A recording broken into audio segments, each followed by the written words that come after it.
நிதிஷ்குமார் ஆதரவாளர்கள் கடுமையான ஒரு போராட்டத்தை நடத்தி கொண்டிருக்கிறார்கள். அது கிட்டத்தட்ட வன்மையா மாறுமான்னு தெரியல. ஆனா அந்த அளவுக்கு ஒரு பக்கம். ஆனா இவர் நிதிஷ்குமார் அமித்ஷா முன்னிலையில தான் இந்த ராஜினாமாவை கொடுத்து வேட்புமனு தாக்கல் செய்யறார். மாநிலங்களவை உறுப்பினருக்கான விஷயத்துக்கும் ராஜினாமா மனு தாக்கல் செய்யறார். இதை எப்படி இந்த முறை புரிஞ்சுக்கிறது?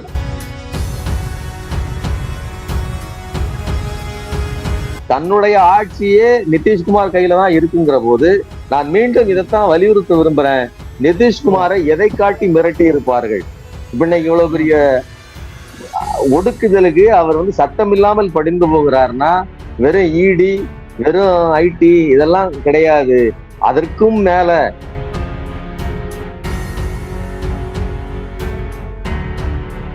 இன்னைக்கு வெற்றி பெறுவதற்கு முன்னாடியே எடப்பாடி பழனிசாமியின் நிலை இதுன்னா, வெற்றி பெற்றதுக்கு பிறகு அவரை எந்த இடத்தில் பாஜக நிறுத்தும்? அப்போ பாஜக பீகாரின் நிலை நமக்கு பக்கத்தில் தான் இருக்கிறது. எடப்பாடி பழனிசாமியை தான் நாம் பார்த்து கொள்ள வேண்டும். இன்னைக்கு நீங்க எடப்பாடி பழனிசாமியினுடைய மூஞ்ச பார்த்திருக்கீங்களா? பாத்தீங்களா? அப்படி தொங்கி போயிருக்குது.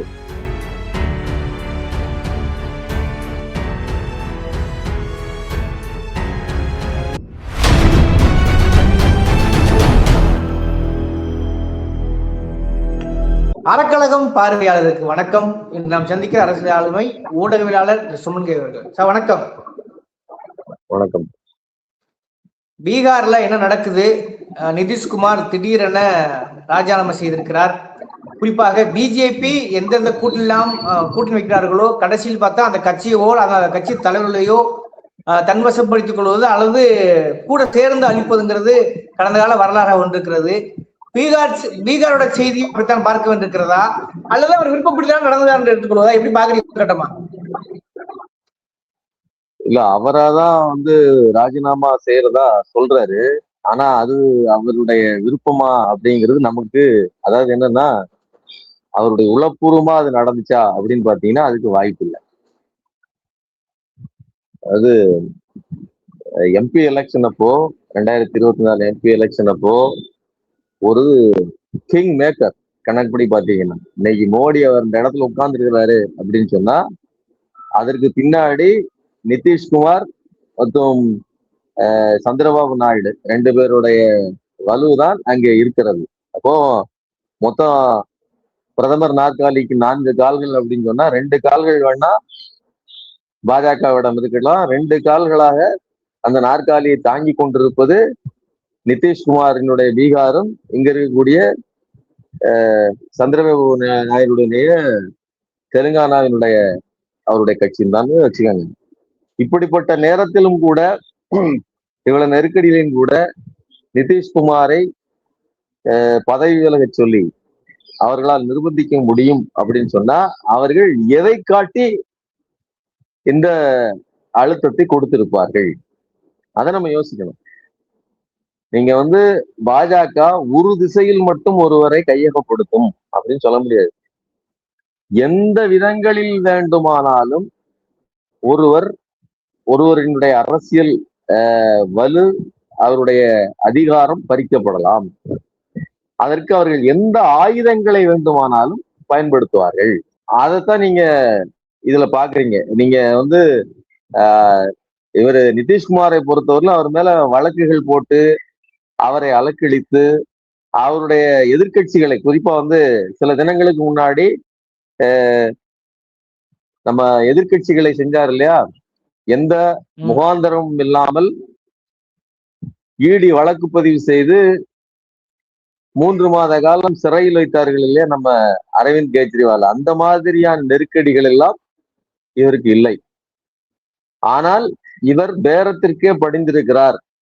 நாங்க சொல்ற மாதிரி செய்யுங்க, ராஜினாமா பண்ணுங்க. அது மட்டும் இல்ல, அவர் ராஜினாமா மட்டும் இல்ல, நான் நாடாளுமன்ற எம்பியாக தொடர்வதையே விரும்புகிறேன் அப்படின்னு சொல்றாரு. அவர் விரும்புறாரு, அவருடைய கட்சிக்காரர்கள் விரும்புகிறார்களா? அவருடைய கட்சிக்காரர்கள் நேற்றிலிருந்து மிக பெரிய கூட்டம் அவருடைய அலுவலகத்தை நோக்கி படையெடுத்து போயிட்டு இருக்குது.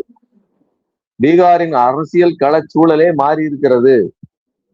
அப்போ எந்த அளவிற்கான அழுத்தத்தை பாஜக கொடுக்கிறது? ஒரு வைரஸை போல், ஒரு புற்றுநோய் கிருமியை போல் ஒருத்தர் உடம்புக்குள்ள போயாச்சு அப்படின்னு சொன்னா அவர்களுடைய ஒவ்வொரு பாகங்களாக செயலிழக்க செய்து கடைசியில அவர்களையே காலி செய்து விடுக ஒரு நச்சுக்கிருமியை போல் பாஜக ஒரு மாநிலத்துக்குள் வருகிறது.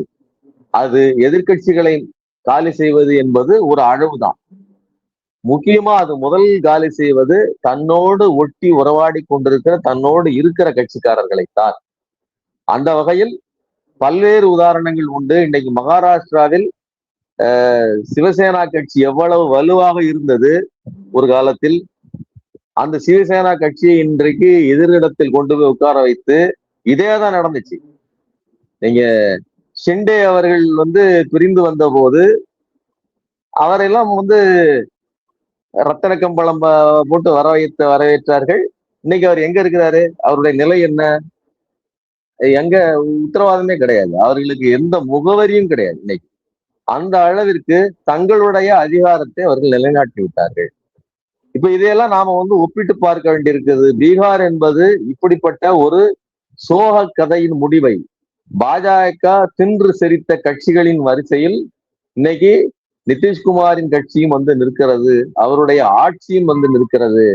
அவர் தனது அதிகாரத்தை விட்டு கொடுத்து விட்டு நகர்ந்து ஒதுங்கி செல்ல வேண்டிய நிர்பந்தத்தில் வந்திருக்கிறார். அப்படிங்கிறது தான் ஒரு மோசமான நிலை அப்படின்னு நம்ம பார்க்கணும்.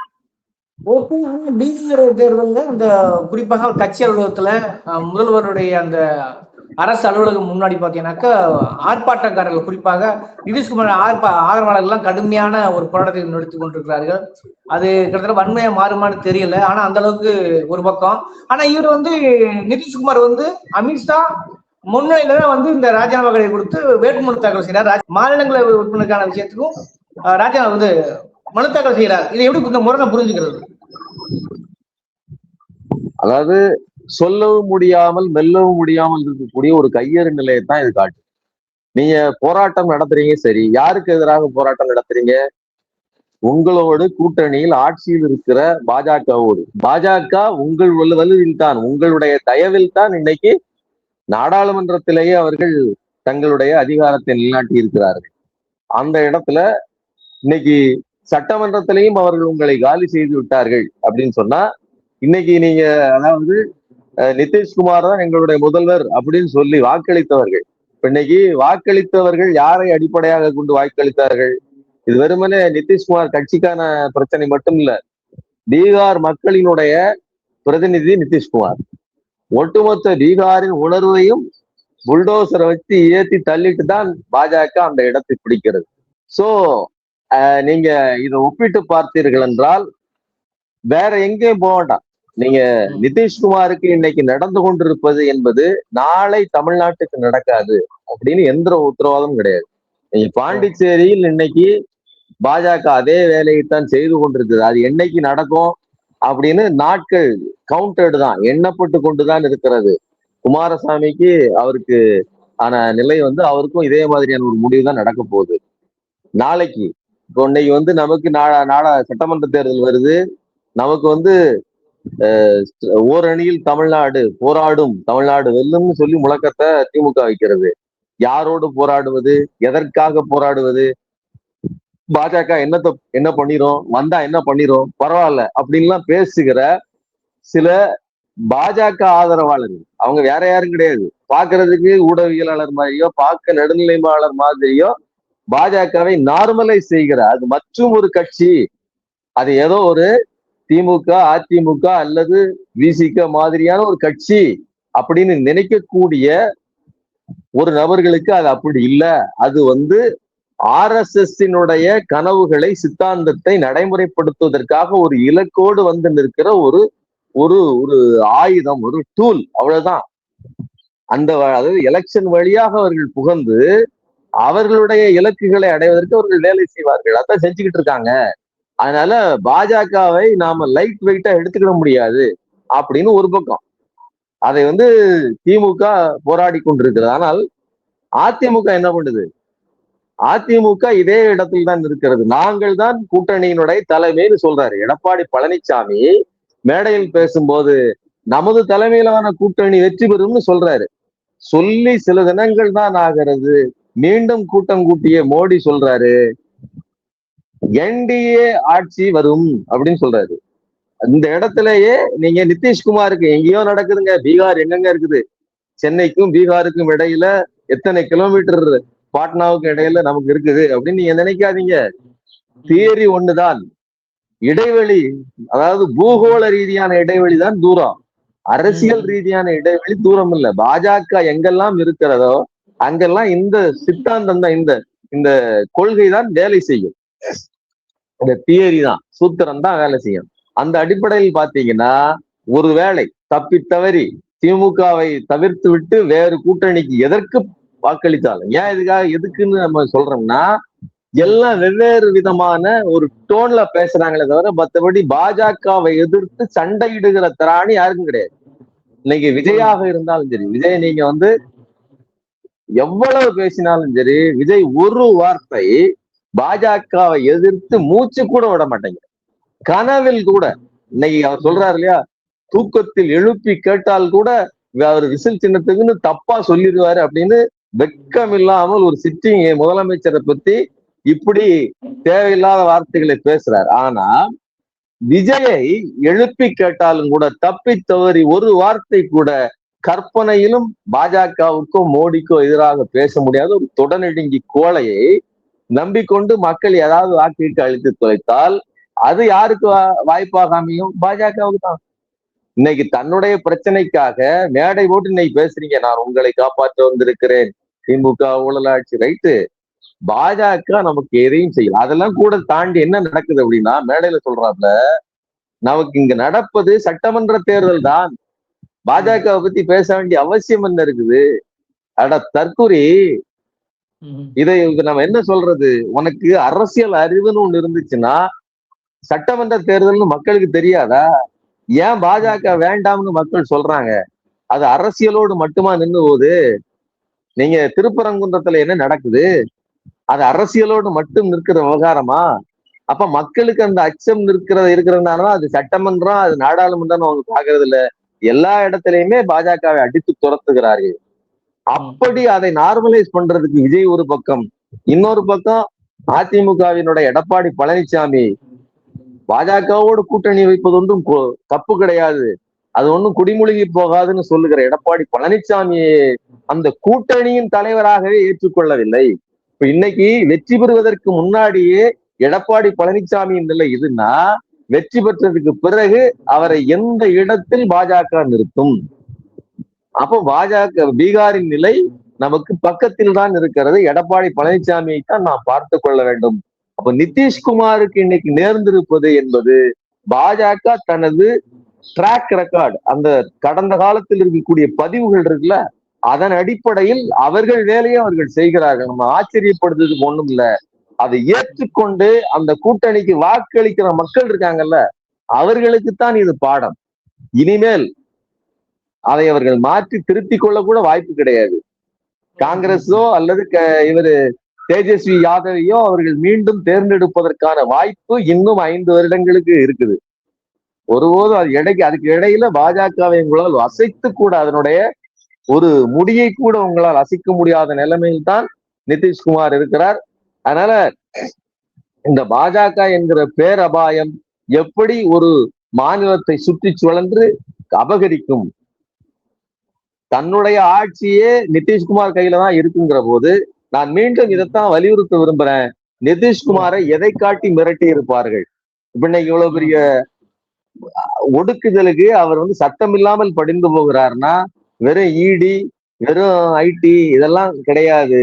அதற்கும் மேல நாம நினைத்து பார்க்க முடியாத ஒரு நெருக்கடியை உள்ளூர கட்சிக்குள்ளேயே அவர்கள் உருவாக்கி இருந்தால் மட்டும்தான் இவ்வளவு பெரிய பின்னடைவுக்கு, இந்த இடத்திற்கு அவர் சம்மதித்திருக்க முடியும். அதனால அவரை ஒரு என்ன சொல்றதுன்னு, ஒரு ஆக்டோபஸ் போல வளைத்து தங்கள் கட்டுப்பாட்டுக்குள் பாஜக கொண்டு வந்து விட்டது. அதன் வெளிப்பாடுதான் இன்னைக்கு சட்டம் இல்லாமல் நான் ஒரு எம்பியாவே இருந்துட்டு போறேங்க அப்படின்னு சொல்லி தனது விருப்பமாக அதை சொல்றாரு. நாளைக்கு தன் சொந்த கட்சிக்காரர்களே போராடினாலும் அதை அடக்குவதற்கு இவரே போய் நிற்பாரு. கோவப்படாதீங்க, புரட்சி எல்லாம் பண்ணாதீங்க, எதுவும் சண்டை போடாதீங்க, இது நம்ம பிரச்சனை, அது என்னுடைய தனிப்பட்ட பிரச்சனை. கொஞ்சம் கூட தனக்கு வாக்களித்த மக்களுக்கோ அல்லது தனது கட்சிக்காரர்களுக்கோ கட்சி பிரதிநிதிகளுக்கோ எந்த அறிவிப்பும் இல்லாம, நான் என்ன கேட்கிறேன், ஒரு முடிவை நீங்கள் எடுப்பதாக இருந்தால் அது யார்கிட்ட நீங்க கேட்டிருக்கணும்? ஜஸ்ட் ஒரு தகவல் வந்தது, திடீர்னு அவர் அறிவிப்பாரா? இது என்ன பனையூரா? நான் சொல்றேன், எதுக்காக சொல்றேன்னா, நிதிஷ்குமார் ஒரு பனையூர் அரசியலைத்தான் நடத்துகிறார். தகவல் மாதிரி சொன்னாங்க 2 நாளைக்கு முன்னாடி, நிதிஷ்குமார் பதவி விலகுவார்னு ஒரு தகவல் வந்துச்சு.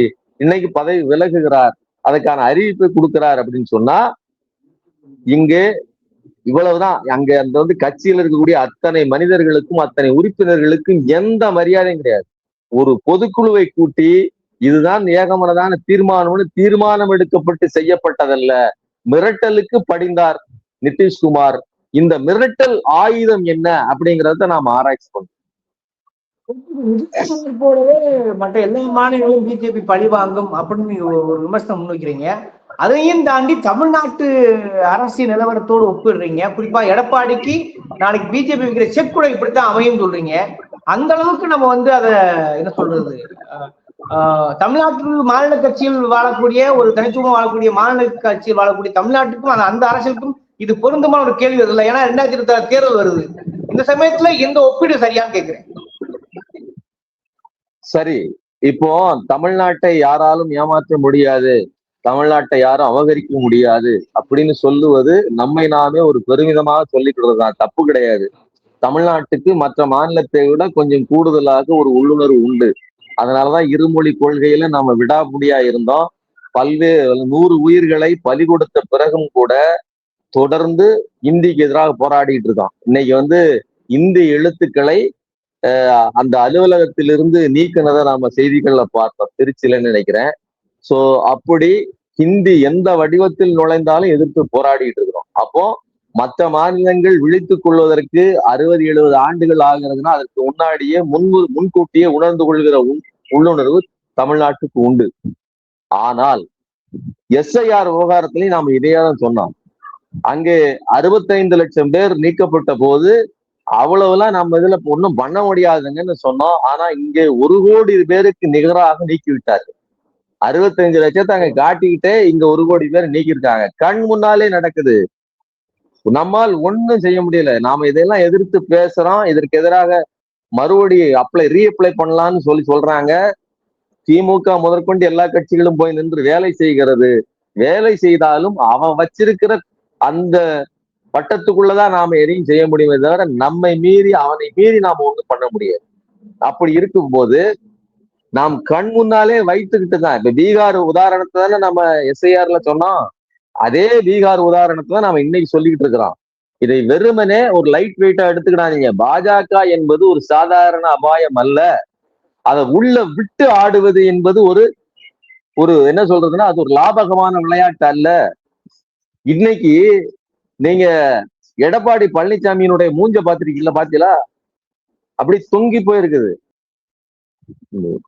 முதல்வர் ஸ்டாலின் அவர்கள் முடிஞ்சிருச்சு அப்படின்னு கை காட்டுறாரு, மிக மகிழ்ச்சியா அவர் கை காட்டுறாரு. அது ட்ரெண்ட் ஆகுது. இழுவரியில் இருந்த கூட்டணி பேச்சுவார்த்தை காங்கிரஸிடம் முடிந்து விட்டது அப்படின்னு அவர் மகிழ்ச்சியா கை காட்டுறாரு, முடிஞ்சிருச்சு அப்படிங்கிறாரு, அது ட்ரெண்ட் ஆகுது. ஆனால் அதே நேரத்தில் எடப்பாடி பழனிசாமியினுடைய முகம் தொங்கி போயிருக்குது. என்ன காரணம்? பாஜகவில் மோடியோ அல்லது அமித்ஷாவோ நேரடியாக எடப்பாடியிடம் பேசியிருப்பார்கள். 35-40 சீட்டுகளுக்கு குறையாமல் எங்களுக்கு வேண்டும் அப்படின்னு சொல்லி அவர்கள் அழுத்தமாக பேசியிருக்கிறார்கள். அந்த இதனுடைய எதிர்விளைவு தான் அவர் ஒரு போட்டோவுக்கு போஸ் கொடுக்கும் போது கூட வாயில சிரிப்பு வரமாட்டேங்குது, முகம் உம்முன்னு இருக்குது. அவ்வளவு பெரிய நெருக்கடியை எடப்பாடி பழனிசாமி சந்திக்கிறார். அப்போ இன்னைக்கு நீங்க அதிகப்படியான சீட்டுகளை கேட்டு பெற்றுக்கொண்டாலே, அதிக இடங்களில் நின்றாலே அது அதிமுகவுக்கு ஆபத்து இல்ல, அது தமிழ்நாட்டுக்குத்தான் ஆபத்து அப்படிங்கிறது என்னுடைய கருத்து. ஓகே, பல்வேறு விமர்சனங்களை முன் வச்சுக்கிறீங்க. அதையும் தாண்டி பீகாரோட அரசியலும் தமிழ்நாட்டு அரசியலும் கிட்டத்தட்ட ஒன்றுதான்ற மாதிரியான ஒரு, குறிப்பா எடப்பாடிக்கு அந்த விமர்சனத்தை முன் வச்சு வைக்கிறது அதிர்ச்சியா இருக்கிறது. அப்படியே மக்கள் பார்வைக்கு விட்டு விடுகிறேன். இந்த விவாத சூழல் அறக்கலத்துக்கு நேர ஒதுக்கி மாட்டேன். நன்றி.